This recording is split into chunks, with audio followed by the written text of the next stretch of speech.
जनाब मलक साहब कदी अल्लाह सही अड्डियां ताकतां देवे सारे आप न्या कर छोड़ा सारी जिंदगी फुटां दा हौल ना रहे पक्की साई दिला कर छोड़ा मैं तो बख्तां दिया सत आसमानां दी तेरे सिर ते छां कर छोड़ा मलक साहब मैं तो कोल जहान दे तरके होवन तैं सज्जन दे ना कर छोड़ा।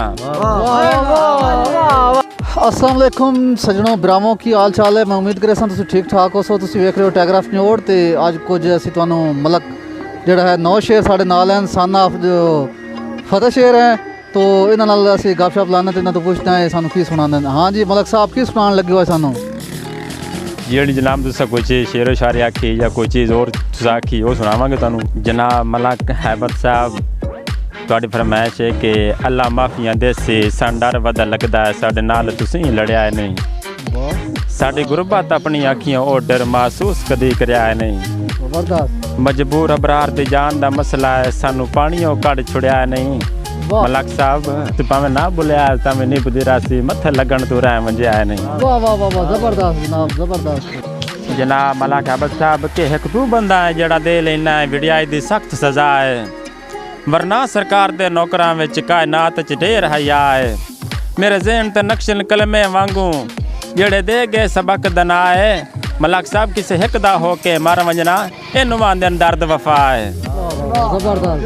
जनाब मलक साहब के अल्लाह यार देवे तां ए जिया देवे लम्हा नाम जबान भी ठर जावे मेरे मर गया वे मेरा हो के रह कहीं होर दना उधर जावे मलक साहब ते हाथ दा बेशक खाली होवे जिंद जान तली ते तर जावे उस यार दी मली चासे वखरी एक पल विछड़े ता मर जावे।